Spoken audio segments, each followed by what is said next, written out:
Okay, good evening. We're going to call the meeting to order. Start off with the Pledge of Allegiance, just to let everybody know we are live streaming and taping this for future viewing. I pledge allegiance to the flag of the United States of America and to the republic for which it stands, one nation, under God, indivisible, with liberty and justice for all.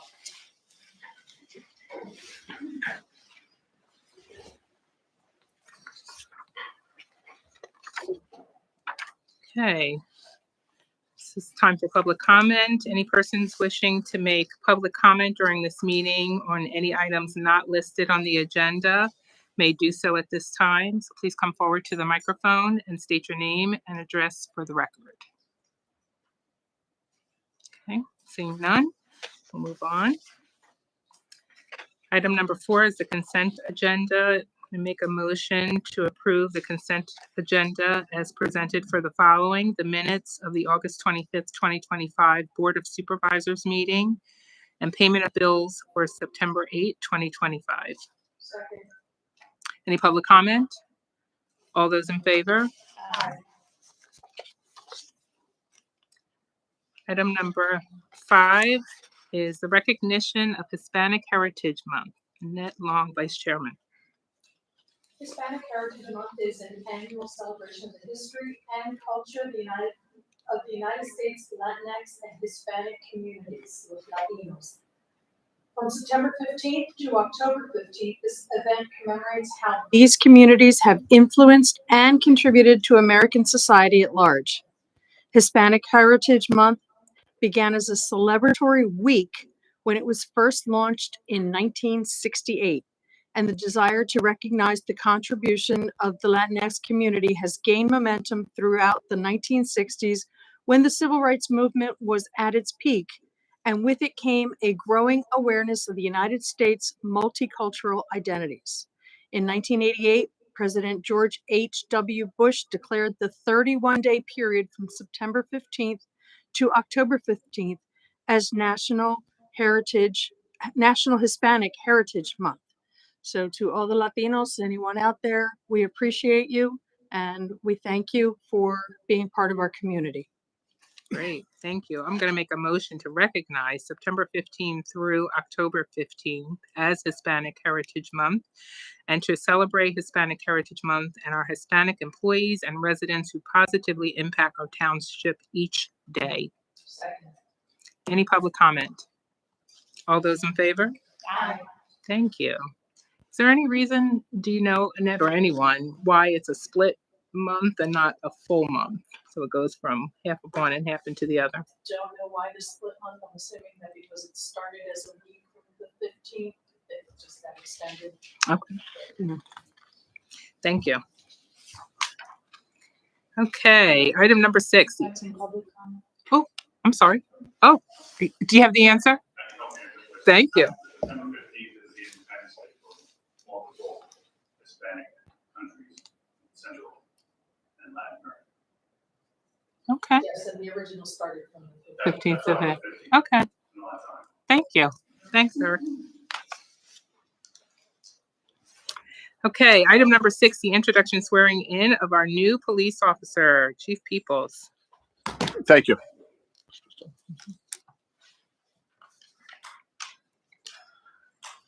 On May 14th, 2025, the recruit hiring process was initiated to fill a vacancy within the department's patrol division. 71 applicants competed for the position of recruit police officer in this hiring process. The police department hiring process included an application review, physical agility test, 2 police oral review boards, and a background investigation, which included a polygraph examination, neighborhood interviews, physical exam, psychological exam, drug testing, and employer interviews. Tyler Coughlin was selected as the top candidate and is before the board this evening for the consideration for appointment to the position of recruit police officer. Tyler Coughlin was born and raised in Philadelphia, graduated from Archbishop Ryan High School in 2017. Tyler began his career as a police officer when he was hired and sent to the police academy by the Philadelphia Police Department in 2022. Tyler was assigned to the 35th District, where he has worked during his time with the Philadelphia Police Department. Funding to fill this position was included in the 2025 approved budget. It is recommended that Tyler Coughlin be sworn in as a recruit police officer with an effective hire date of September 9th, 2025.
Okay, we're gonna go on to item number 7, request for waiver of fees, MTMSA, Mary Ann McConnell.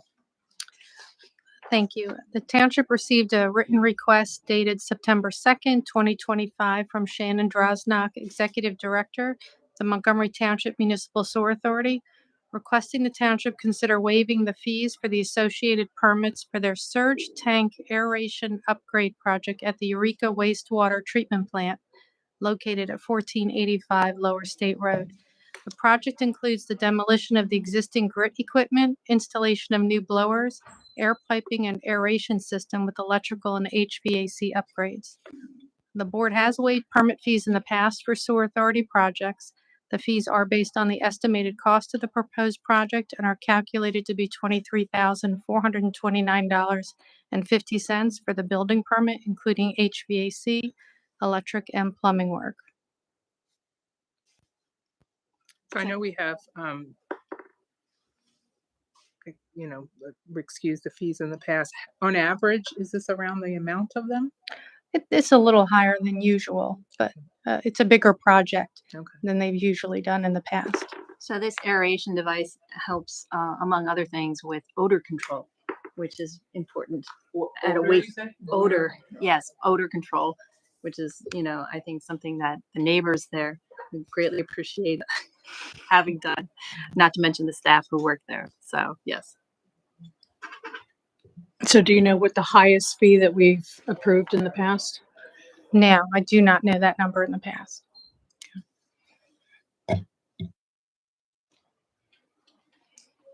Any other questions, concerns, comments? Okay, I'll make a motion to waive the fees associated with the permits for the MTMSA surge tank aeration upgrade project at the Eureka wastewater treatment plant. Second. Any public comment? All those in favor? Aye. Nay. Thank you. Okay, thank you.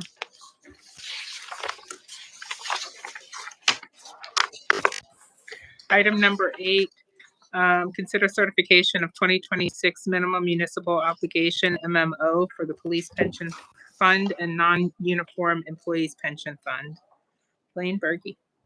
The minimum municipal obligation, MMO, is the calculated funding obligation to the township's police and non-uniformed employee pension plans. Act 205, Section 304 requires that the chief administrative officer submit the MMO for the upcoming budget year to the board on or before the last business day in September. Upon acceptance, the amount of the MMOs must be incorporated into the budget for the next year and funded based on the instructions from Ashley Wise, Conrad Siegel Actuaries. Staff has prepared the 2026 MMOs for both the police pension plan and the non-uniform pension plan, which are attached. The budget impact is that the MMOs will be placed in the 2026 budget. Any questions?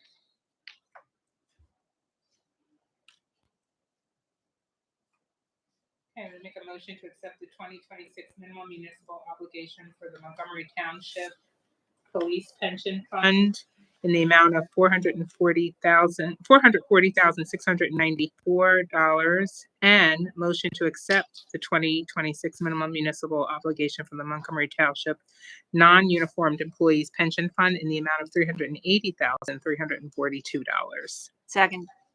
Any public comment? All those in favor? Aye. Aye.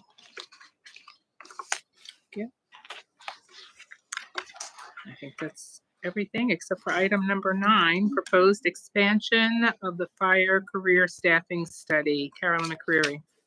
Good evening. Thank you.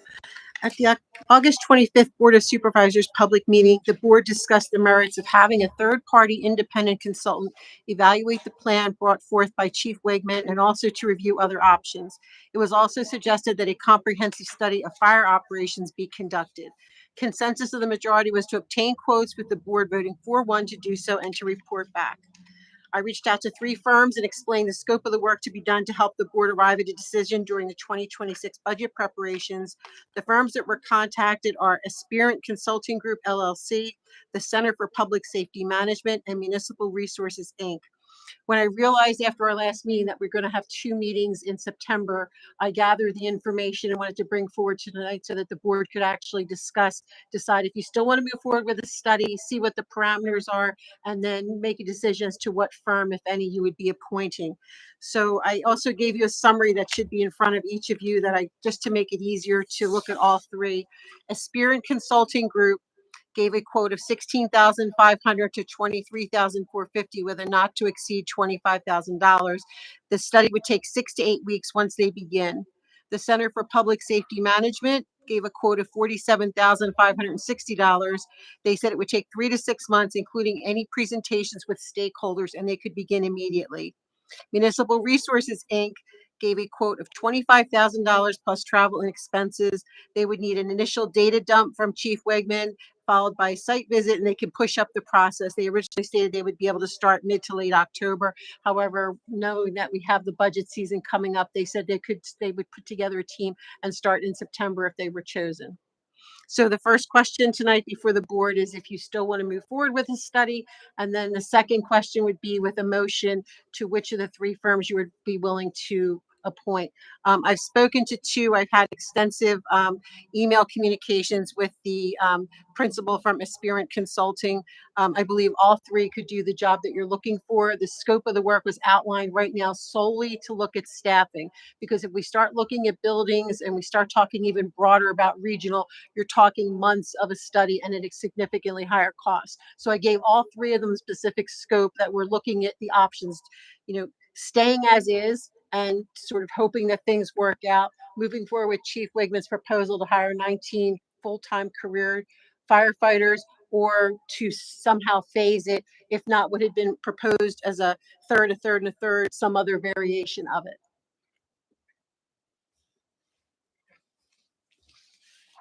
Did Municipal Resources, by any chance, just share how long it would take?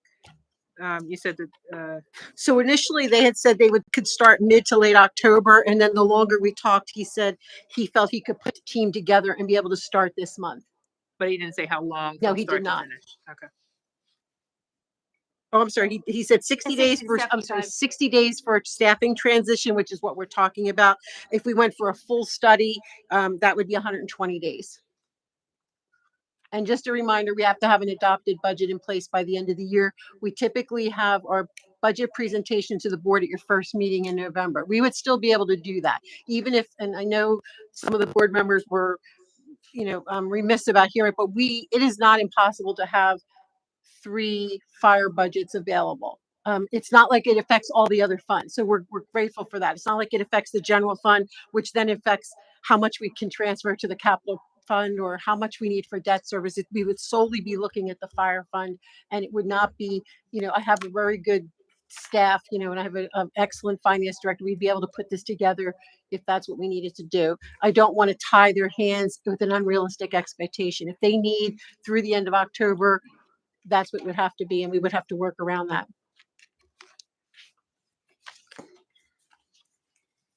Okay, so I'm going to open it up.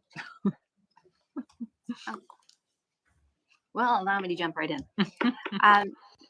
First of all, I want to say thank you so much, Caroline, for pulling this together. This is really helpful, and it's great to see, the side-by-side comparison with these different options outlined. And I honestly would be comfortable with any of the options, with the exception that I think what we wanted was for some independent review prior to this budget cycle so that we can seriously consider whether, and how to move forward with this expansion. So I would say that my preference would be for one of the top 2 on the list, aspirant or MRI. And I would say I probably lean a little bit more toward MRIs solely because I know that they worked with Upper Marion. I spoke with the township manager in Upper Marion, who was very happy and pleased with the service that they provided. So that, I guess, would be, my preference. But either one of those 2 options, I think, would be good for us.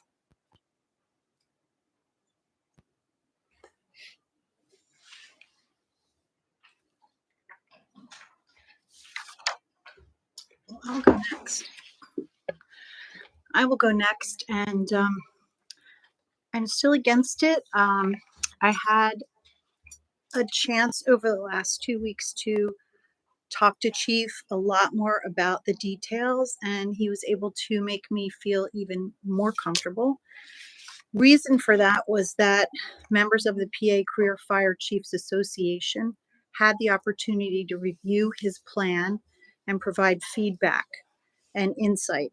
Suggestions have been included in the plan, and I just was gonna, for the public record, Chief, can you tell us what some of those recommendations are and how you implemented or changed your plan to use them? Sure. They wanted to make sure that I included SR6 in the opening part of the plan to explain the issue with the decline in volunteerism in the United States and in Pennsylvania specifically, and what those recommendations were. So that was included in the opening of the plan. They did express some concern about continuing with the use of part-time firefighters and per diem firefighters to fill the gap when career firefighters were unavailable, just because they felt that at times, part-timers could be unreliable. They're not training every day with our firefighters, and we've already worked really hard. We have a small core group of part-timers that are very reliable, and we keep it small so that everybody has the opportunity to work towards each other and know each other. Because as we spoke about, firefighting is a team sport, and you need to be able to predict each other's moves and know each other's strengths and weaknesses. And they just wanted me to make sure that I took a good look at all aspects of the fire department and took an opportunity to articulate my concerns and my plan as to not only to provide a problem but also to the solution that was based in the acceptable practices for the fire service today. My opinion is just that these are local PA fire chiefs trained.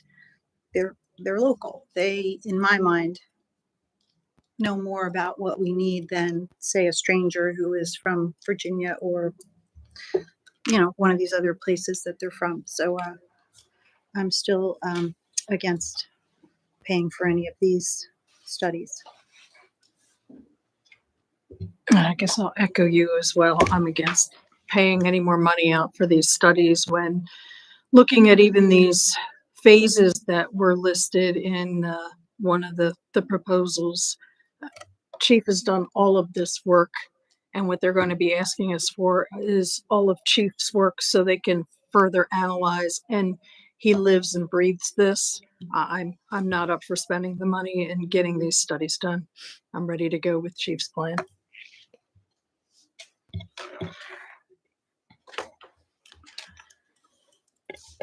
Well, I think the plan that we have in place, or that's proposed right now, is a solid plan. I'm sure it's been well thought out.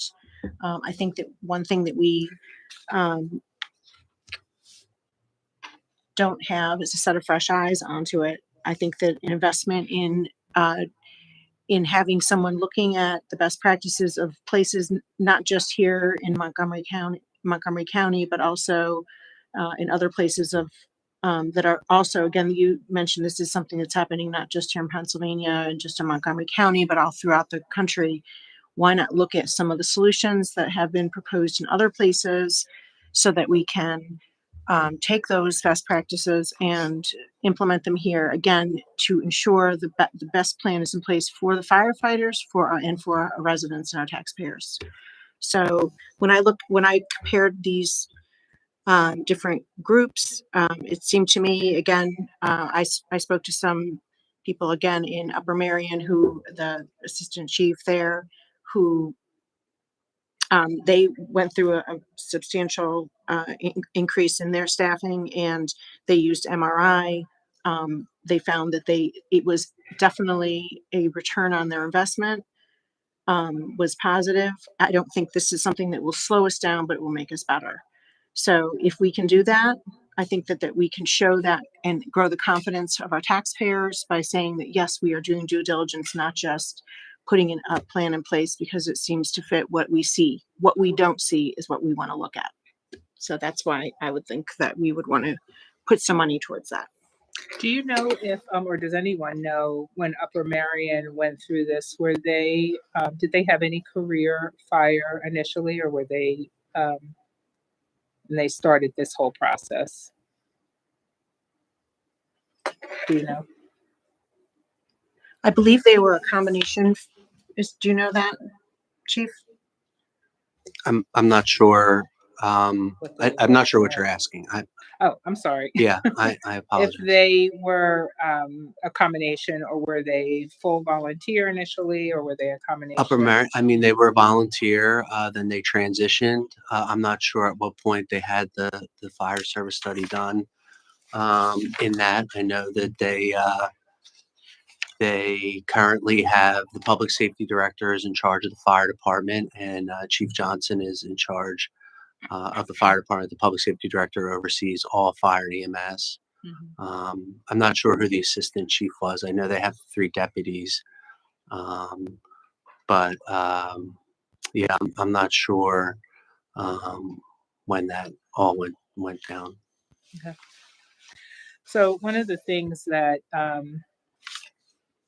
I was able to do was, albeit not related to fire, spoke to 2 unrelated consultants, just asking, giving a high level overview of what it is we're trying to do here, and where would be the value add to have a consultant come in. And so the question that first got asked of me is, oh, okay, are you creating something new in your area? And I said, well, it's new to the extent of, we're going to all, or would like to go to all career, versus we currently have a small group of career 1 that does, each day. And they're like, okay, so you're expanding what you have. You have a full-time complement already. You're expanding on that.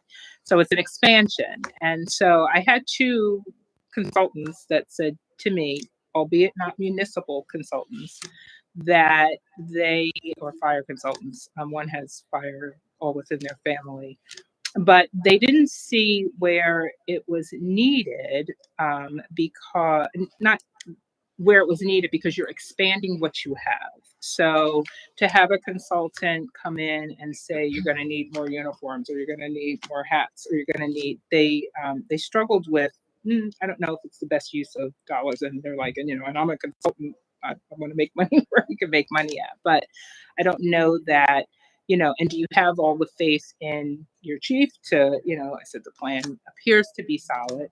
I'm no expert, of course. So that kind of hit me, in a different way, meaning, I know we've been using the word fire expansion. I'm like, yeah, okay, we are expanding on what we currently have in place. So, I also personally feel like we have, one of the best, if not the best, that, has reached out to counterparts and reached out to other areas on what's here's my plan, what have you done differently that maybe we should incorporate? What should we take out? What are we doing too much of or not enough of? I'm confident all those questions got asked. I do also know, having talked to our community, our residents, we all are not going to make everyone happy as much as I want to. I have sitting here right now 2 letters, one that was left here on our desk. I guess they hand delivered it. And then I was over at a neighbor's house actually getting signatures for our other project we're working on. And he wanted to come to the meeting.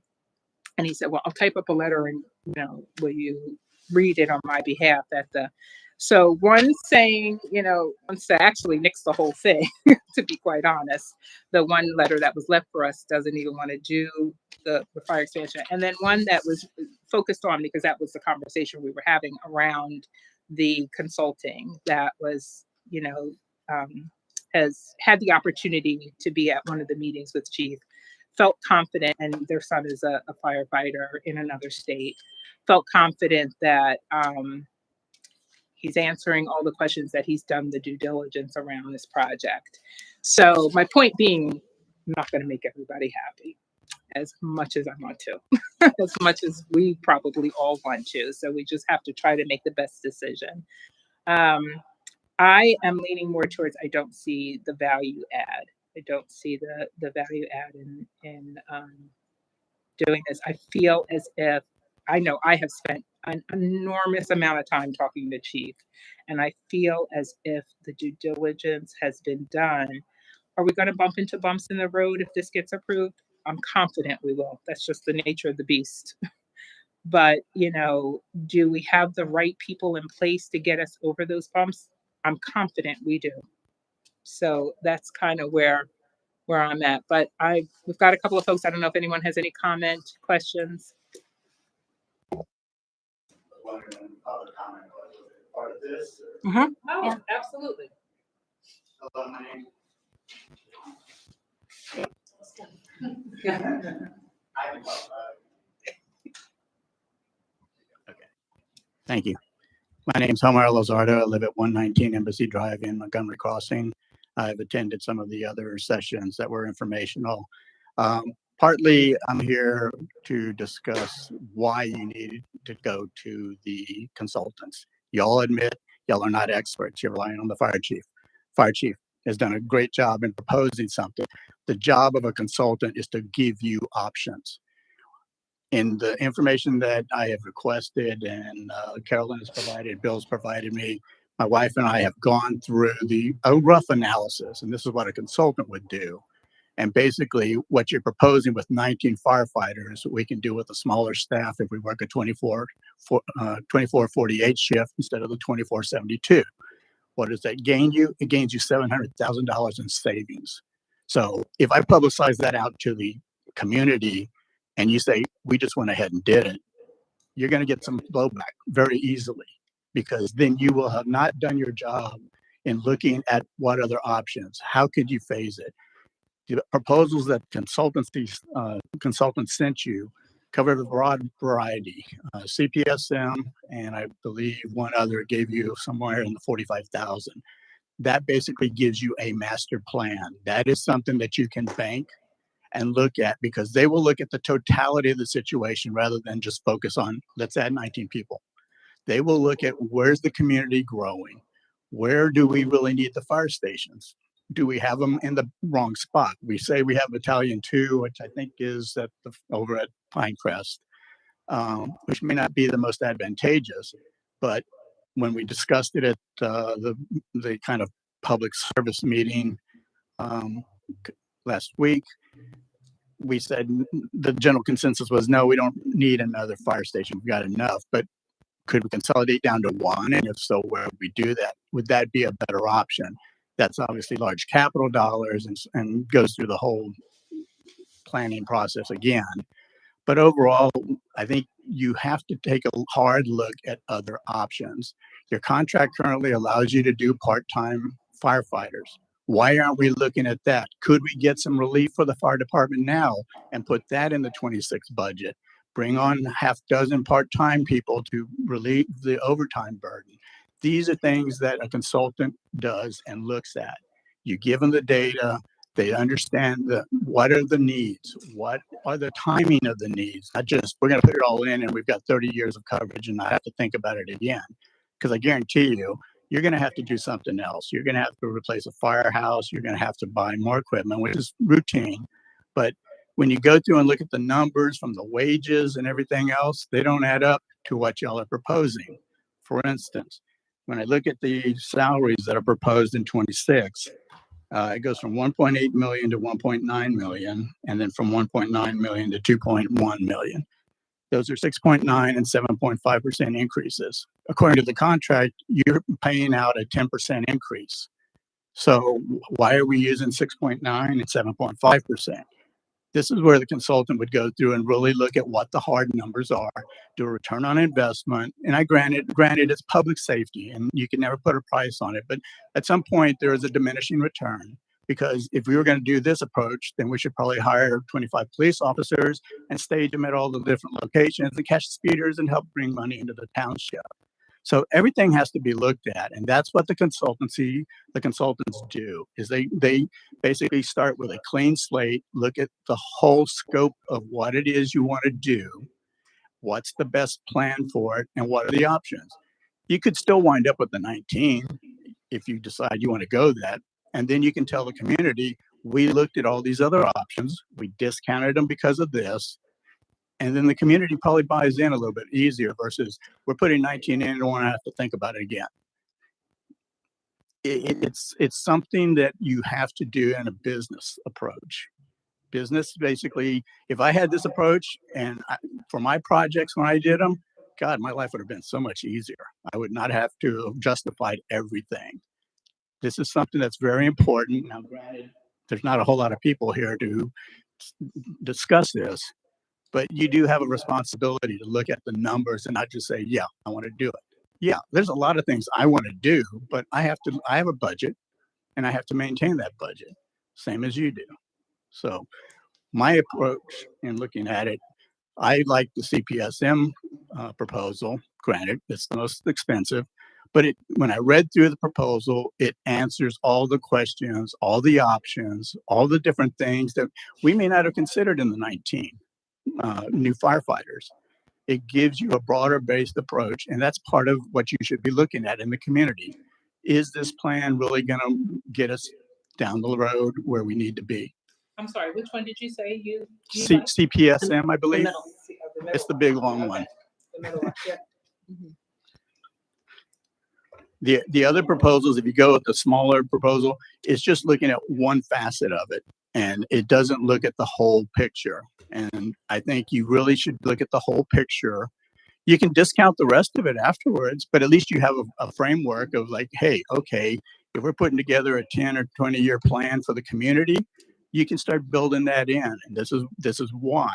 You'll reevaluate it when it comes time to say, hey, should we still do this? Does this make sense? It may not. The community could have changed. Who knows? I'm not sure about the laws here. Communities annex one another. Down in Texas, they annex people all the times. They did. So municipalities got rolled into things. I don't know that you can do that here, but it's something to think about because you've got to think about the future. And that's what this is really looking at. It's the future of the community. But you've also got to look at the here and now. It is a huge increase, and it's not, and while it is a huge increase, it's an expansion. It's a big step expansion if you jump to the 19. And the part you have to think about is it's not just the 19 as a one time, it's the increased revenue consumption year on year in. Every 4 years, you're going to renegotiate that contract. And right now, as the contract was, you had a 10%, a 10%, a 4.5%, and a 4.25%. I would have loved to have gotten 10% raises in my work environment. 3% was about the best. If you were really gung ho and really did a great attaboy job, yeah, you might get a 4 and a 4.5%. So it is a very lucrative job. The benefits seem very large, but when I look at the benefits, which were, if on a standard $80,000 salary, it was $70,000 in benefits. I got to think 30% of that is going to be health insurance and other stuff. Some of it may be the bunker gear that is required as part of the service in the contract, but I can't tell that. And that's why the consultant would break that out in a detailed level. So it's very transparent to everybody. When I first came up here and I looked at it and saw 19,000 divided, 19 firefighters divided it into the $3 million and got a salary of $159,000. Yeah, I'll go sign up for that. Who wouldn't? But when we start digging down, it's like, oh, well, the salaries are $80,000 for a firefighter. It's higher for a battalion chief, and then it higher for, I forget the third designation, captain, I think. But you have to get to that. You got to peel the onion back, as everybody says, and really dig in and understand the detailed levels of this. That helps the people in the community understand, yeah, okay, I understand it's for the firefighting gear and stuff. Okay, how often does that have to be replaced? Is it every 1 year? Is it every 3 years? Okay, there's another ongoing cost. That's where the community has to understand and be able to buy into it. So just dismissing a consultant because, oh, we don't need to spend that money, it's money you're going to get back because you're going to get information and you're going to get knowledge that you don't know right now. All you know is whether or not you're going to put 19 firefighters at the firehouse. That's it. So I would implore the board to reevaluate and rethink the desire. The time frame may not work, which is usually the problem that we always have with where you've got a budget, but there are ways to create a fund of some sort to where you might be able to do something, not the full 19, but you put in some type of 6 or 10, come up with a number, whatever, but you create funds so you can move forward. Otherwise, yeah, you're going to do this, you're going to get a result in 26, which means you're going to start in 27. Doesn't help the fire department with their ongoing situation right now. We've got to come up with something that will help relieve the burden for them now. And even if you do it in 26, 19 doesn't seem to be the right answer when I can come up with a solution that's $700,000 cheaper and provides the coverage that you're going to get with 2472 under the 19 proposal. So that's my public comment regarding this. Thank you. Thank you. Thank you. And please know, we're not, voting on the budget tonight or voting whether this is, it's just, okay. I just want to make sure that that was clear, that the conversation is around the, whether or not we move forward with the consultant. And even if we say we're not moving or we are moving forward with the consultant, when budget comes, we may still say no to this whole thing. So just know that we're not voting on the plan itself yet. Any comments or anyone else? Any comments, questions? Go ahead. You're shaking your head though. No, I'm just. Oh, I thought you shaking your head like you had something else. Go ahead. So I just want to applaud and thank you for taking so much time to really dig into the detail here and come and make public comment. It's refreshing. And I wish we had more people here because it's an important conversation that we should be having. And, from my perspective, as a supervisor, I know that my job is to make sure that we're making smart decisions, hence the title supervisor. That's our role. We have to ask these hard questions. And it's no disservice to our staff who come forward with these proposals. And clearly there's been a lot of good work that's been put into the proposal that's before us now. But I had this conversation with Chief Wegman up front and said that I would be asking a lot of hard questions. Didn't I, Chief? And that's what we have to do. That's our responsibility. That's what we're elected to do. And when I look at the plan, I think that there are a lot of unanswered questions still and some discrepancies too that I think having fresh eyes on this plan would help us to iron out. There's, call volume discrepancies. Our annual report says for 2024, we had 908 calls, yet the website says 1,615. So, why is there a discrepancy there? There's no definition. And so when we're looking at the numbers, I want to make sure that there's clarity around those numbers. Again, this is something a consultant can come in and help us identify. Call surge, we saw increases of 789 incidences in 2023 and up to 908 now in 2024, but most of those are related to electrical equipment problems, which don't necessarily, these aren't fire calls, they don't require the same sort of response. Now, I would love to have, a third party impartial person come and sort of explain the nuances there for us and what the real needs are.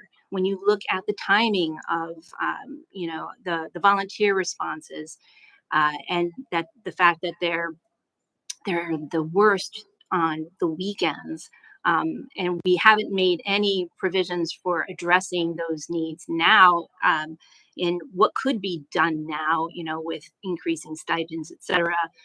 Those are things that, a consultant can take a look at and formulate plans to address and potentially give us some stopgap solutions before we actually go through this whole hiring process and onboarding people so that we ensure that we have the coverage and the response times necessary to effectively protect the community. And I just don't see that being addressed.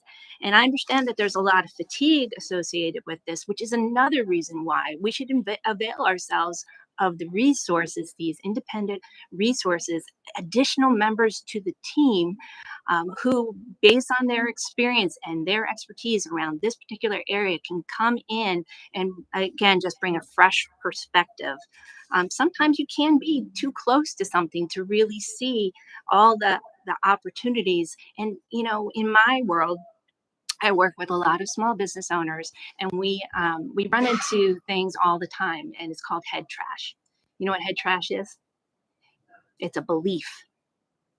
It's a belief that you have built up based on your experience that may not actually reflect reality, but you believe it to be true. And someone else comes in and they kind of scratch on that, and they test that, and they stress test your assumptions, your beliefs. And that's sometimes the best possible scenario, because that's how you uncover opportunity to make improvements and enhancements. And so it's no disrespect to you or to the work, the incredible work that you've put into this proposal. We want to make sure that we are assigning all the necessary resources to make sure that we have a solid plan in place. And that is the goal in bringing in a consultant here. It's not to challenge you, it's not to question you, it's to help you, help the department, help our township, provide better services to our constituents long term. That's what it is. And I think it's, given the magnitude of this change, absolutely worth the investment in bringing in those additional resources to assign to this project, because this is a generational change. This is enormous, and there's no turning back from it. It's permanent. You have those 19 people, and now all of a sudden, we have all the expenses also associated with those 19 people. And I don't feel that we have adequately planned and projected all the expenses associated with that, or communicated that clearly to the public. And that's another factor of this that really needs to be fleshed out more thoroughly, so that we can transparently say, this is what it will cost in year 1, and then in years 2 through 10.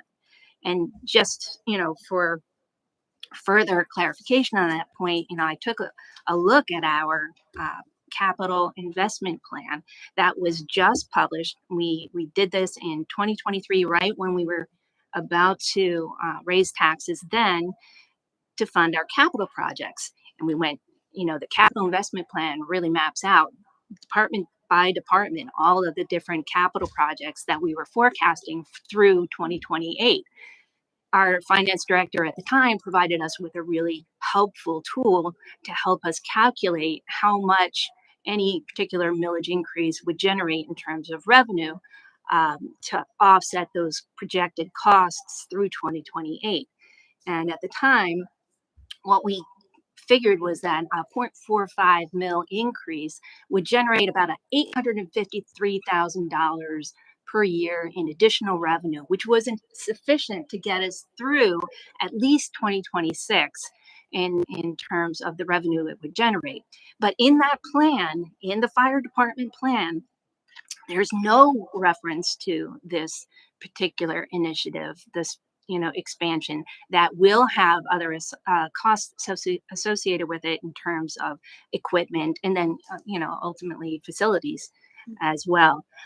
So those costs aren't calculated, and we knew those funds were going to run out anyway. So what my point is that this proposal doesn't live in a vacuum, in a silo unto itself.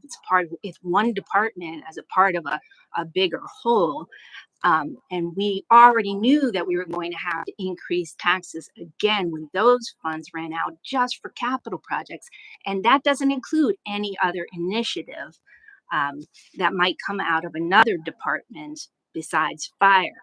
So I just feel as if we've kind of got blinders on looking at the projected costs for this particular expansion of 19, and the 1.4 mil increase. I really think is just the tip of the iceberg, and we need to study this more. And again, I think a consultant is a great way to add the resources to our team so that we can really thoroughly vet this, do the proper forecasting, and share that information with our public.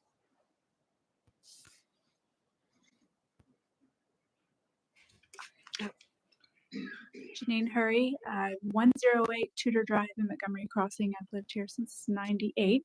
Tanya, I couldn't agree with you more, and also with what Homer said. And to add to what the consultants might bring is what is beyond Montgomery Township. What about regionalization of the fire departments? You mentioned Upper Marion. What about Lansdale? What about Horsham? What are the other community fire departments in the area doing, and how do we work with them to help lower cost overall for Montgomery County? Thank you. So I think the topic of regionalization has come up a number of times at our meetings. People have mentioned it. I mean, it's something that I think probably everyone or a lot of people think is truly the answer in a lot of ways. It's just a matter of who are the folks to make that happen. It's, it's too many chiefs in the kitchen, I guess, is a good statement right now. It's, I don't believe it's something that's going to happen now, unfortunately, to be quite honest. And, we just have to look at what we have and where we're going. One of the things, Tanya, that you said, I'm always a believer in a fresh pair of eyes on things. I do also believe just the nature of this work that they do, the folks that live and breathe it every single day, they know it better than any consultant's going to come in and tell them. And oh, by the way, their day is different. It's far different than corporate America, what we're talking about here. The number of fires you mentioned. I've only been hearing the 900 and something number. I did not hear a 1600 number, so I don't know where. It's on the website. 1600 is the total over the 2.5 years. So 16 was the total, and the website reflects that in 2022 there were 760 responses. In 2023 there were 789. In 2024 there was 908. I know, that's what I knew. Right. The And that was 900 the something. data points used for the study. Okay. So, I wish we could all sit and say when a fire is going to happen or what kind of fire it's going to be. And, on all of that stuff, we can't. And one of the things that, if you looked at anyone, we lived and breathed it, that first meeting, we were here for 2 hours, I would say 2 hours and 12 minutes or 2 hours and 21 minutes. We talked, it was Chief sharing with us the first time the issue, something that he has seen building now for a few years. So it's not like something just he woke up last night and said, let's put this together. It's something that, now just really needed to come forward because it's significant. So that also stands out for me that, it's not something that just happened yesterday and now we're trying to, band-aid it or anything. If we go with a consultant and they craft everything out and write everything out, having worked with many a consultant and many proposals that have been presented, some of the things you may implement, a lot of the things you won't, or a lot of it will already be there because Chief's already done it, and in working with his counterparts that are doing this already or in the middle of moving towards it. One of the things that, and this is pertaining, which is why I definitely want to bring it up. It's specific to, do we work with a consultant? And this is, I'll say, a neighbor that did have an opportunity to go to one of the meetings that was specific to Montgomery Walk Development. We had one there. We had one across the street at Neshaminy Falls, and then we had the one here. And so he couldn't make it tonight. His name is Bruce Whiteman. He did want this to be read. He asked, we were talked about it as recent as this evening. Actually went over there for an unrelated reason. And he asked what was going to be on the agenda tonight. And I told around fire. And I shared with him that it was going to be on whether or not we work with a consultant. And he said he wanted me to read this. Audrey, per our conversation this evening, since due to a business call, I cannot attend the meeting this evening. Please read the statement below that I would say in person if I could attend. Concerning the item of deciding to hire a consultant to research the effectiveness and cost of moving our township to paid full-time career positions for firemen, captains, and battalion chiefs, it is in my opinion that spending this amount of money is something we should not do. I attended the resident meeting held at Montgomery Walk on August 13th, and having a son who is a full-time fireman in Illinois and rose to the level of lieutenant, I have a fairly good understanding of how paid full-time fire departments work, at least more than the average resident. Chief Wegman did a great job presenting the plan the township the township is considering moving forward with, and answered all of the questions without hesitation. Because of this, I, as a Montgomery Township resident, have a full confidence in not only his knowledge and experience, but feel he is connected well enough with other fire departments in the area that he can mostly do the same job researching and providing the same information that hiring a consulting firm would do, and save the expense that a consulting firm would take from our budget. Thank you for listening to my statement, even though I could not attend in person. His name is Bruce Whiteman.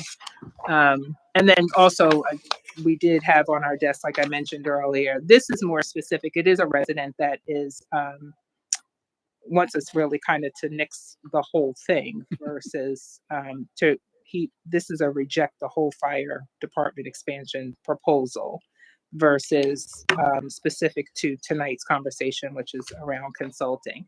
So I don't want to say the person's name just because I didn't check with them if it was okay to do so, but they are not in favor of, but it's only fair, I should read it. Resident Montgomery Township since 1978 and a former volunteer firefighter, writing to urge, even beg, you to reject the proposal by the fire chief and township manager to invoke a huge tax increase on the township citizens. The proposal will put a strain on taxpayer finances in what is already a highly inflationary environment. Taxpayers who are senior citizens and on fixed incomes would be particularly hard hit. Consider that based on the township manager's figures, the tax increase would eat up a significant portion of the estimated Social Security increase for 2026 after income taxes. My homeowner's insurance premium increased 18.2% without me even having filed a claim. That leaves nothing to pay, likely county tax and school tax. That leaves nothing to pay, likely county tax and school tax increases. I'll withhold my rent on school taxes, I will too, and nothing for cost of living inflationary increases. In addition, as you are aware, the tax increase would not hold going forward. The proposal only addresses the first year. I believe that a long-term analysis or plan would clearly demonstrate that so I am glad I'm reading this because it does say that, talk a little bit about it. I believe that a long-term analysis or plan would clearly demonstrate that the fire department proposal would take an even deeper bite out of taxpayers each successive year. Taxing authorities and budget generators seem to love the idea of compounding tax increases, but also always seem to downplay them. I noticed in the Run report on the FDMT website that the category of electrical problems increased from 38 in 2022 and 33 in 2023 to 289 in 2024. What caused this increase? And how many firefighters are dispatched to those calls? I also question how many taxpayers know about this proposal and likely be blindsided if the proposal is adopted. Finally, if it is felt the current system of mutual aid won't work in the future, would it not be prudent for the township to develop a dialogue at the supervisors level with the surrounding township for a more formed, combined volunteer fire department structure? I believe it's worth pursuing before pushing a huge tax increase on taxpayers. In this time of skyrocketing costs, the board should be looking for ways to lower the burden, not raise them. Please reject the fire department expansion proposal. So that was another letter that we received. If I could add some additional comments with regard to the consultants. First off, consultants are based on what you are looking for and how well you vet those consultants. Some consultants will tell you what you want to hear. Others will tell you the hard truth. And those are the ones you want. You may not like the answer, but doesn't mean you have to abide by it. It's another set of eyes looking at it and giving you options that are out there. And this is something that even if you spent the $50,000 on the consultancy, that consultant, if they save you $100,000 off of what you were going to spend at $2.8 million, you got your money back. You also wound up with a plan for the future, not a piece of paper that you can just go and put in the shredder or put on the bookshelf. You have something tangible that you can use. So that's a thing that you can take back to the consultants and ask them, what have you typically been able to do for other municipalities when you've gone and done this type of a study? What have you saved them from spending? If they're really good, they pay their way back. If they're not, then that's not the consultant that you really should be going after. With regard to the letter that was read, it's like, yeah, I had questions as well as to why are we seeing so many false alarms, so many other things that are taking our resources. Are we charging our businesses for false alarms? If not, hey, there's a money stream, because I had that same issue where I worked. I was in charge of the facilities. We got 3 false alarms. They started charging us. And guess what? We fixed our problem because we didn't want to keep paying the fine for false alarms. So those are things that the consultants will look at. It's like, gee, why do you have so many of these types of calls? You really need to be going out on EMS assist or a police assist with the fire department. That's one of the categories that in the call logs that could use a little bit more detail. So there's a lot more to this whole situation, and that's what the consultants will look at. If you look through the proposals, they ask you for the raw data so they can go through and they can ask those questions. Well, what does this mean? Why is it bundled this way? That's what we really need to get into, because we may find that, yeah, we get those calls. They don't need to go to the fire department. That relieves the burden, because now they're not getting calls in the middle of the night for false alarms or things that really aren't fire related. So those are the additional comments I had. Thank But you. I think when you get a call, Chief, I'm directing this to you. When you get a call, I mean, as you stated at every meeting we had so far, that you guys get all the calls. Try to get all the calls. Yeah, we're dispatched through the 911 center. That we don't determine that. And we also do have a township ordinance where we can cite people for 3 nuisance alarms in a row. We just issued a citation to a business in town. And our fire inspection program, the inspections we do has significantly cut down on our false alarms calls over the years. So. The other thing I want to make sure we're aware of, that this is an investment. These consultants are an investment that often end up with savings overall. So yes, it's an investment of money. It's also an investment in time and some effort involved, because we have to provide them some background information. But they are also experts in public safety. They have probably done this numerous times in other areas and probably can provide us something that will save us more than what we're spending on their services, which is why they persist. Like, why do consultants exist? It's because they provide value. It's not because it's just an expense. So I want people to, when you look at this, you say, well, how could we spend that much money? That just seems like money down the drain, and then we're just going to waste time and they're going to tell us what we already know. I disagree. They offer so much more insight. They will sometimes tell you, like you said, the hard truths that sometimes we didn't see. And it's not because we were ignorant to it. It's just because we didn't know it. And that maybe someone else has made a mistake that we can learn from. And that's what I'm all about in life, is saying, okay, there are mistakes that are made. I don't want to do this on the taxpayers' dime. We have to make sure that we are proving to them that this, yes, we had a really great proposal put forward for, I think you called it the Cadillac. Like, you wanted the whole shebang. Do we need the whole shebang, or are there other, are there some other things out there that maybe would provide us similar? But maybe we can look at some of the other things like scheduling. We can look at regionalization. I know that's something we can't implement on our own, but I will say I also heard you say there wasn't an appetite for this. Well, I've talked to other supervisors in the North Penn area. They do have an appetite for it, but it's not from your end. Like, no one from the fire department wants it necessarily, because they have their system in place. But I'm telling you, there is an appetite for this because it is a huge problem, not just for Montgomery Township. It's for areas all throughout. So it's probably going to be something that has to be brought down from above. It won't be something that we're going to self-impose upon ourselves. But it might be people that are sitting in these chairs making the hard decisions, making sure we are being responsible, bringing the best proposals together, and not just saying, well, you know what, this is something that was put in front of us, and let's just say yes because it's easier than taking a harder look at what the other options are. So not easy. No one wants to sacrifice safety in any manner. That's why we're here, but we are also here for a fiduciary. We have to be responsible for that. And for that, we need transparency. We need expertise. We need other opinions and other eyes on this to make sure that we're doing the best thing we can do for the fire service, for the community, and for our taxpayers. So I feel like we can disagree and talk about this all night. We certainly have all the answers. Chief can give any further answers that there are. I mean, at this point, is there someone that wants to make a motion?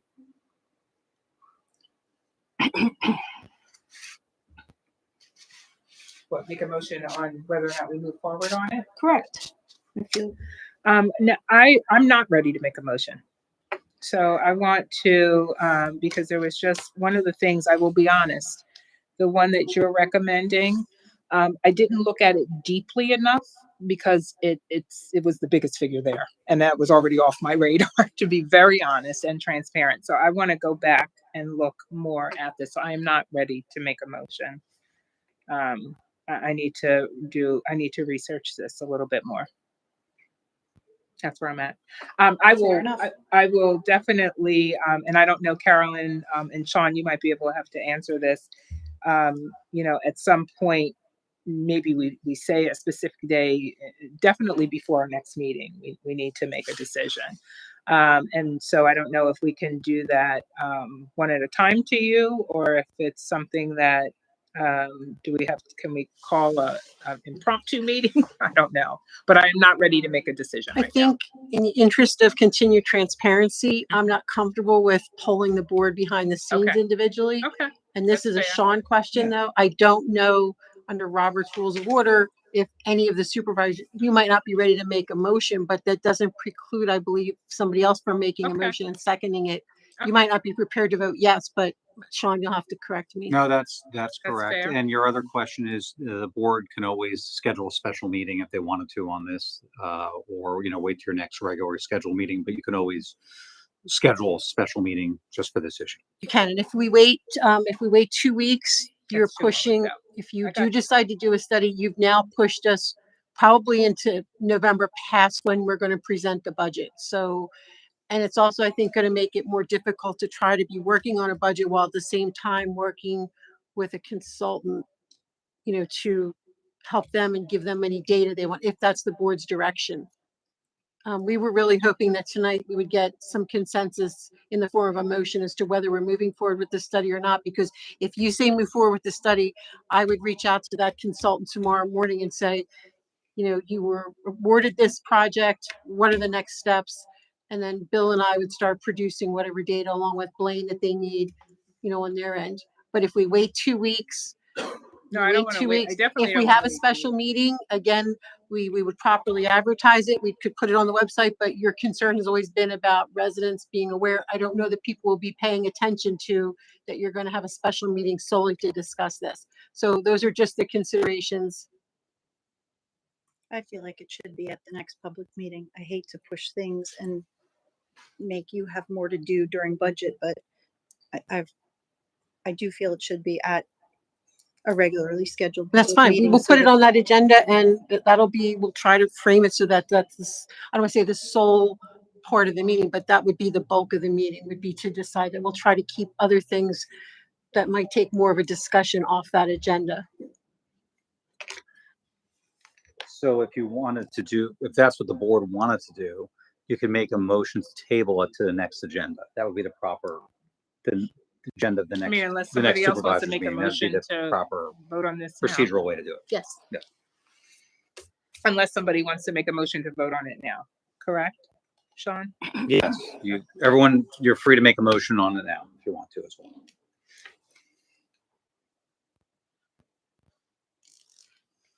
I just have another comment, and I think it's relevant to say that our board is sort of split on this issue, not just related to a consultant or not a consultant, but the plan as it stands, especially without the benefit of a consultant. And so our board's going to look different come January. And I think that this proposal, these consultants have the opportunity to provide those of us who have some reservations about the plan as it's been presented with greater confidence around it, so that come January we'll fully embrace the rollout. But not going into that the budget process with the confidence that we have a really solid plan in place, I don't know that I'm going to feel any differently about this come January. I think this is an important investment to make in this plan to provide us with the necessary confidence to move forward with this initiative. I'm sorry, Tanya, can I just ask him for clarity? You said you don't know that you'll feel different about it come January. I think we have a solid plan. I think our chief has presented us a solid plan. I know for a fact we have to do something. We know that. I think the plan he has presented is a very solid plan. I think that a consulting firm coming in is going to probably show that it's a solid. I honestly feel very strongly that it's probably going to show it's a solid plan, or the majority of it is a solid plan. They might tweak this, that, or the other. And then you have as you refer to it, a year 1, 2, 3, 4 plan to look at down the road. But I have all the confidence that the plan that has been presented, but is a good one. I just also know that we represent the voice of the community. And so we have our community saying, no, do this. And then we have others that say, no, don't do it. So that's where we have to balance it and figure out what makes the most sense. But I have no doubt that the plan that's been presented before us is a solid one, based on, all of the work I know just in my conversations with Chief and others that has been done on this. So there's no hesitation for me on that one. Are we thinking about everything? Will the consulting firm, that's the question for me. Are they going to share or show us something that we didn't already see or hear? That's the question. And that's where, I just don't know that I feel that. I just don't know that I feel they're going to show us something different than what has already either come up as a question, been asked. I was talking to someone in Upper Marion, and just the brief, we haven't had a full conversation yet, but just a brief conversation. Their concern was that possibly we're trying to get rid of volunteers. No, I'm happy to know that's not what our chief wants to do. So, I have no doubt about that. That's not a question for me.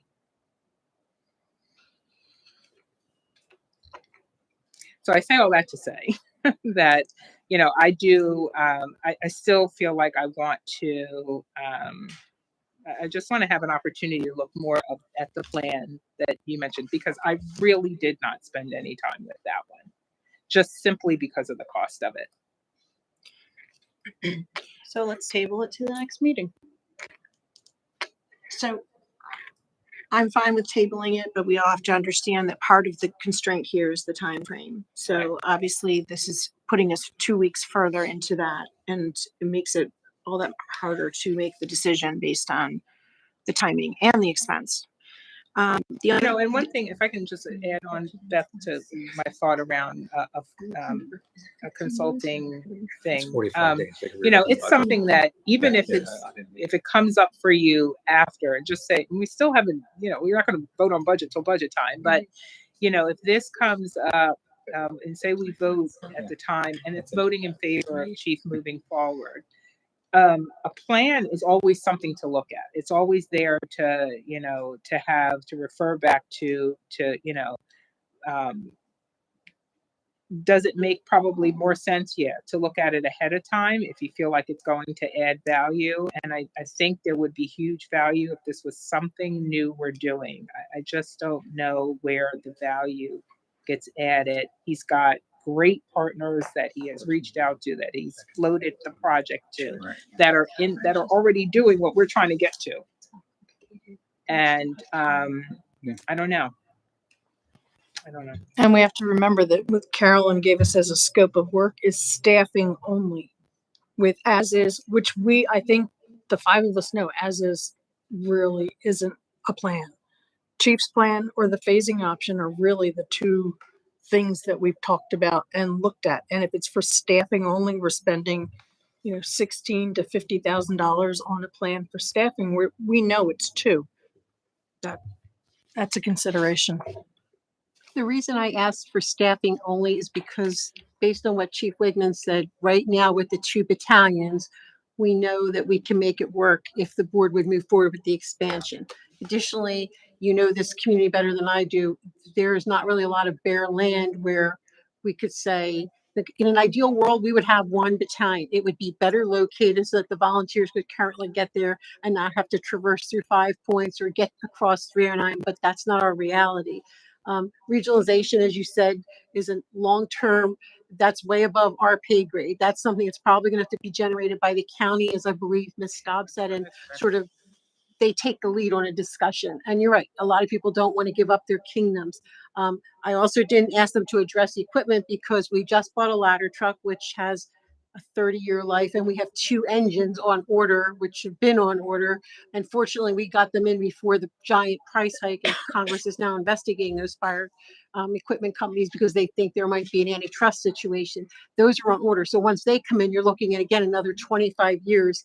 So we won't need, because we're bringing in more staff, we don't need more equipment. Additionally, all 19 won't be working together. So the battalion, the bunk bay that is there now can adequately house the staffing that would come in. It's just a matter of really, all I need to know is how you want us to proceed. And that's why I really wasn't comfortable polling you separately when I knew you'd be meeting tonight. I thought this is, again, to be transparent, to have a record of this meeting. It's being streamed. It'll be, recorded. It'll be on our YouTube channel. Anybody who wants to see a follow-up discussion, it was prominently put on the, the agenda. It's not like it was under other business and hidden away. So, people need to do their due diligence as well. You have spent time talking about this year. It was mentioned at the prior budget session, in the fall that, this was a concern. You've seen the reports, you all get the PSATS magazine, so it's not just unique to us, as you've all stated. All I really wanted tonight was just direction, so I know what I'm doing tomorrow morning. If you want to table it, as Sean said, we can certainly do that and give you the same information again. And we can also try to publicize that it's going to be discussed so that people, if they still have an interest, will come to that board meeting. We reached out to every HOA contact that we have, and only 2 HOAs responded and invited us to come speak. The town hall we held here so that it could be streamed as well as recorded. That's why we didn't have it at the rec center. We feel like we're doing everything we can do. It's been in our e-news. It's just a matter of now, what does the board want to do? Because now we are in September. What was did any of the 2 places that talked about travel and expenses, did they give you any ballpark on what that may cost? No, I did not ask them for I that. was just curious. And then Tanya, this is just directed to you. You mentioned that you like, or you were in favor more of, or any of the 2, aspirant or municipal resources. Which part of municipal? The first one, the 25,000 or the 45? Or did you?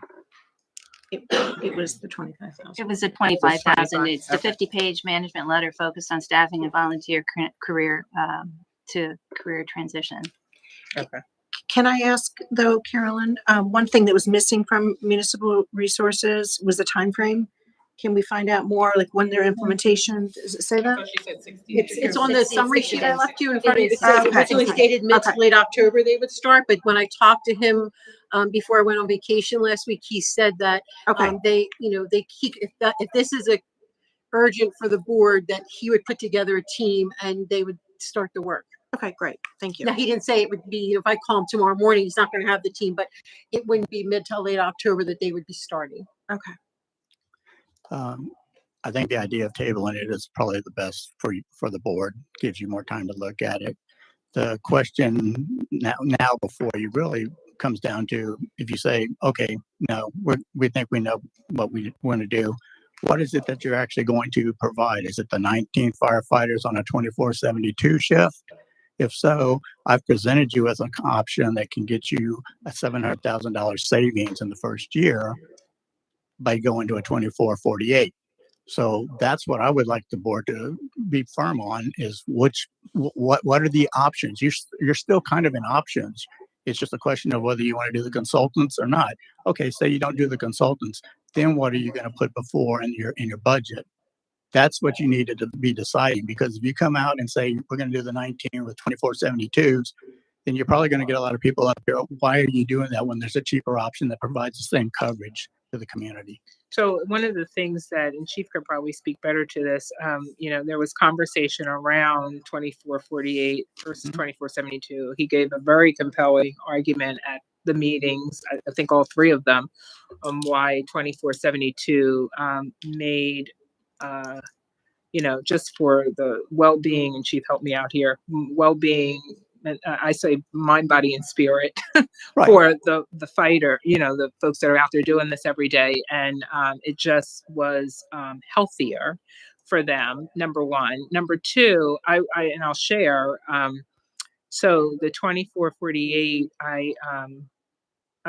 just me doing a little bit of digging on my own around it. One of the things that stood out for me that I learned that, in some cases you have where it's 24 on, but that 24, depending on if you're in the middle of something, just say a fire, and you can't leave. You've got to finish it out. And so in just conversation and just some reading I did online, a lot of reading I did online, it could turn into 30 hours or 35 hours or whatever the case may be. And so now you're eating into your first day off, and then possibly, is that something that happens all the time? Probably not. But that would be a data that the consultants would go through. How many of those? If it's a 0.01%, right, it's an it's a exception. percentage, If you're going to exactly. build a schedule around meeting every exception, you're going to need more than 19 firefighters, because you're not going to knock off in the middle of a fire and change shifts. That's not going to happen. Right. You can't. And you're going to pay the overtime, and that's just part of the expectation as a firefighter. I've done hazmat calls for my company, and we would get up and go. And it wasn't like that was the end of the day. I'm sorry, guys, that's my 10 hours. No, it was the 24 hours. We were in a rail yard watching things, making sure. That's just the nature of the job. And that's why it is a difficult job, and it takes a special type of person to work it. And all the kudos to the people that do serve as firemen, policemen, ambulance, EMS.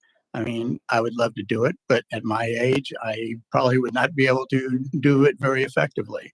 And yeah, we do need to do something for the community, but I think the board has got to really look at it as, if you're going to say, okay, we're going to go forward, what are you going to actually propose out there? Because that's the next step and the next question. Because if you put the 19 and with the 24/72s out there, when we know there are fire companies out there that run 24/48s and work perfectly fine, people are going to go, why didn't you consider that?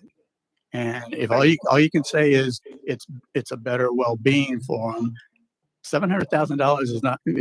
Yeah, I could buy a whole lot of well-being for myself for $700,000, but I mean it's a balancing act. Public safety is always going to be a balancing act, and you do what you can. But the firefighters, if you lay out the schedule and people see it, and you look at the calls and when they are and what they are, I think that's where the transparency comes into play, and people will kind of look at it a little bit differently. Madam Chair, if I may. I'm sorry, go ahead. I was just saying, one of the biggest impediments, the 24/48, is the union will not agree to reopen the contract for 24/48.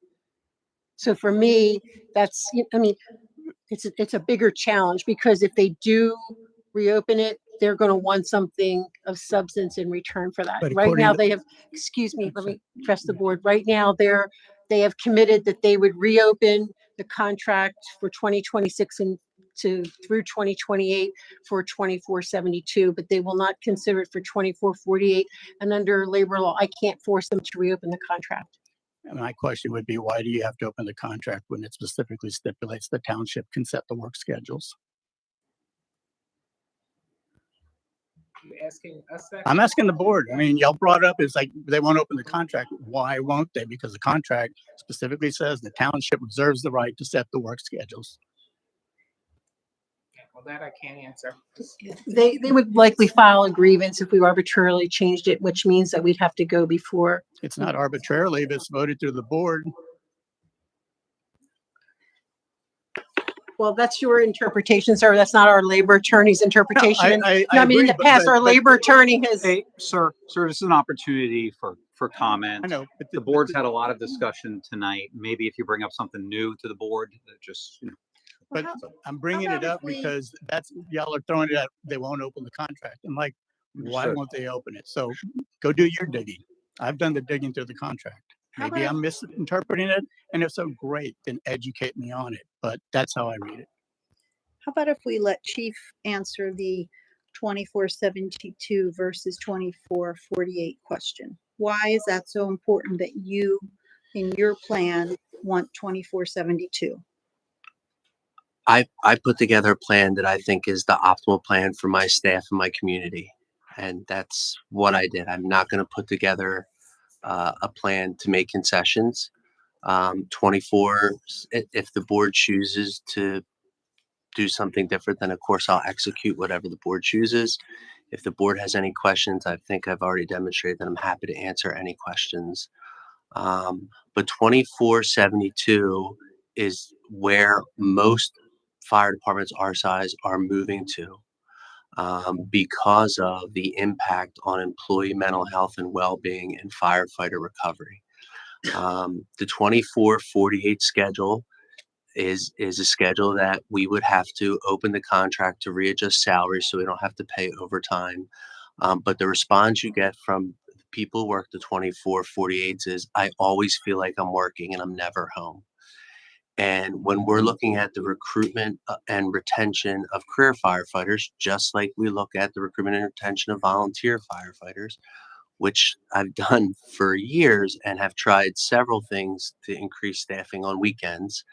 You know, the better schedule and the standard practice is all moving to 2472s. Now, we could go to a 7-day on, 3-week off schedule like they do on the West Coast. I mean, there's so many varieties in schedule out there. But when I put this plan together, I put together the optimal plan that I thought was the best for our community and our employees. Why 6 on a shift? Well, we have 7 on a shift now. So we were, looking at having an incident commander, and we have 5 firefighters working now. It has worked for us. It allows for our employees to continue to go to training, professional development. It ensures that we have 4 people working. If somebody takes off, then we don't have to worry about trying to find part-timers. I completely understand the thing about part-timers. It is very hard managing part-timers. Just on Friday, I had to bring a firefighter in on overtime because a part-timer canceled at the last minute. So there's not that consistency. But why 2472s? Because most of the firefighter standards coming out and most of the best practices currently are the 2472. So I figure when I put the plan together, I should put a plan together that recognizes best practices and the trends so that we're not behind the 8 ball. Like if we go 2448s and then eventually the board wants to go to 2472, that's the board decision. But as a fire chief, I put together what I thought was the best decision for my people in the community. And we're seeing that most departments are moving to that 2472 schedule. Do you think if we were on a 2448, we would have trouble hiring those 19? Because it's less desirable? I think it's less desirable. I mean, as the gentleman said, our contract's very good. The board did a really nice job for our firefighters. There's no doubt about that. I think our culture is very attractive to people from other departments. But I think purely based on, as we're seeing, people don't really care about overtime anymore. And I understand throw money at the problem and you'll fix it, whether it's stipend or overtime. That's not been the experience. We found that, people really want their work-life balance. So I think that it would limit people to apply because they know that that schedule is pretty tough, that 24/48 schedule. But it's doable. I mean, Norristown's doing it, right? Upper Moreland's doing it. So there are fire departments that are doing it. But when I put my plan together, I don't think I used the word Cadillac. I think it was somebody in the audience used the word Cadillac. But it's true. It's the best. It's the best plan for firefighters. Of course, that's what I'm going to represent and advocate for because I want the best for my people. They work so hard. They're great people, and they run into burning buildings. And we're not going to knock on EMS calls. We're not going to. If the police call us, we're coming. Right. I'm And not. we want you to. Right. And, electrical calls, I mean, that's an engine response. We take an engine to that. Whether that's a Pico line that's fallen in the street, I would imagine I'd have to look at the statistics. I didn't know that was going to come up, or I would have definitely had an answer for you. But I'm sure that last year's storms that we had is why our electrical calls are up. Because whenever there's a storm and Pico doesn't come out and there's a wire laying in the street, it's our firefighters who come out. So, but I can get you an answer on what the specific electrical calls were. I mean, that's no problem. But I mean, how do you even answer, we have no control over when a fire is going to happen, when a storm Right. gonna And happen. I could say that our inspection program has significantly reduced our false alarm calls, That's the thing. but our other calls for service are way up. They're way, and we're trying to, but we do a lot of residential fire alarms. I mean, we could break that down for you. We do a lot of residential CO alarms. This weekend we had a vehicle rescue. We went to a building fire. So we can't predict, but our inspection program now, I mean, we're getting every business in town is to limit that strain on the system for nuisance calls.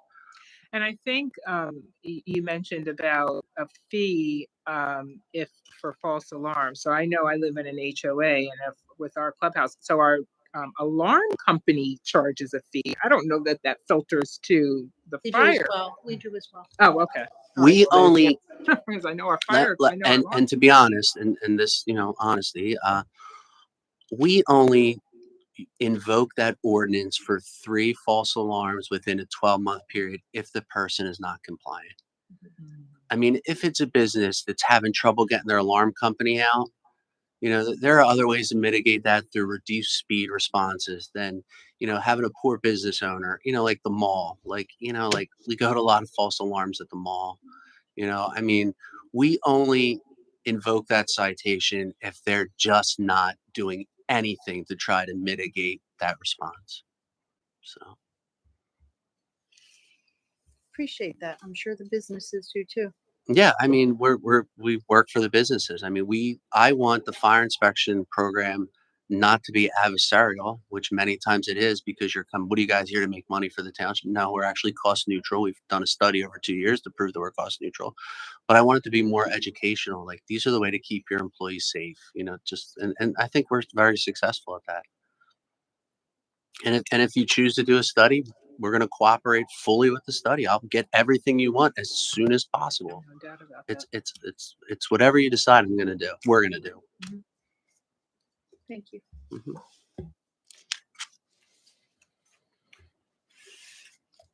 Well, when I think about and so I'm back to, I think I need additional time because when I think about the study, I don't know what a one-pager is going to tell me that my chief hasn't already told me.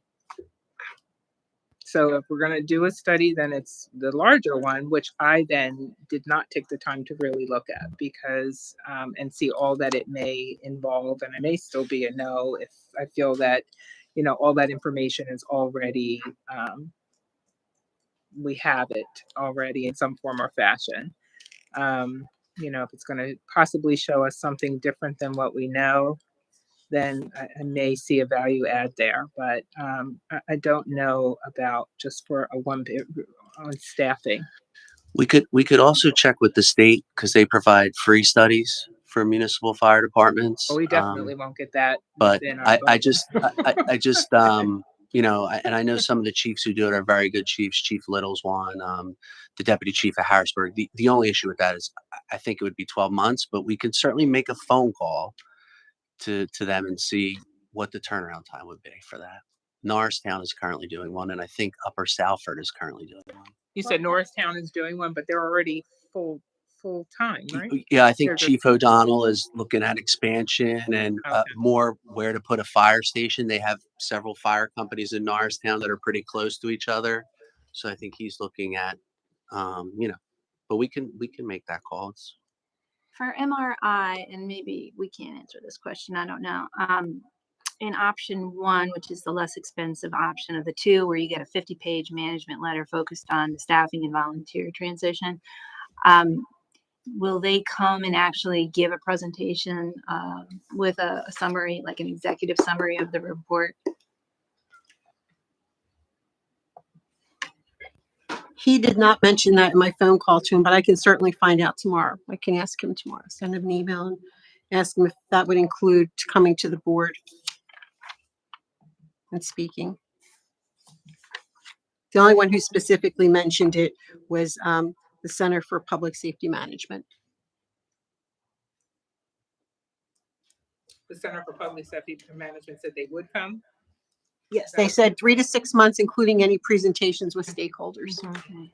I just think when they said travel expenses, I wasn't sure, you know, like how many times they planned to visit and what the purpose of those visits were, if one of them was including a presentation of the results.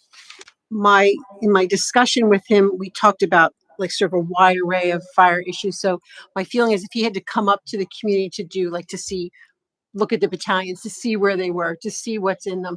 But I think a lot of what we talked about, the further we got into it, was really a data, giving him as much data as possible.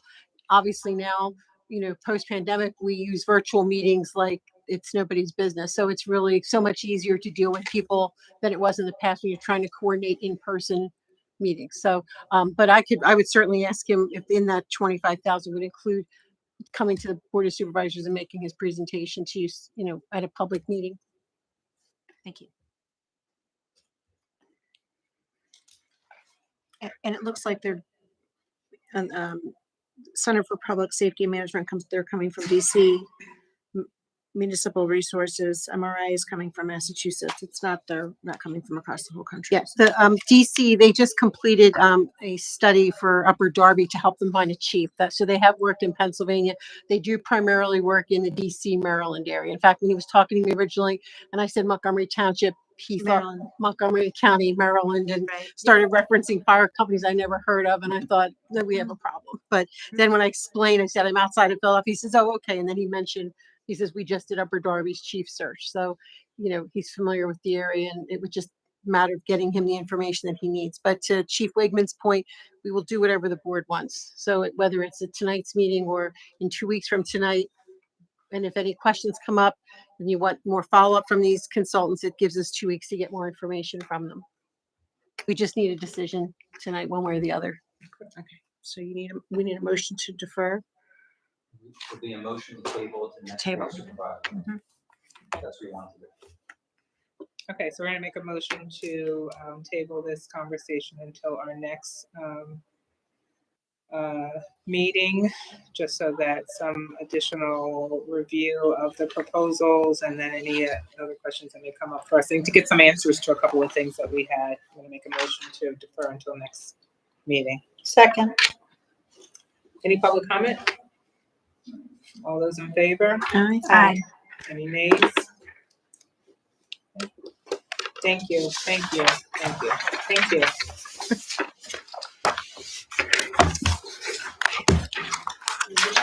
All right, we're gonna make a, motion.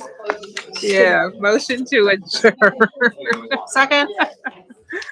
Any public comments? All those in favor? Aye.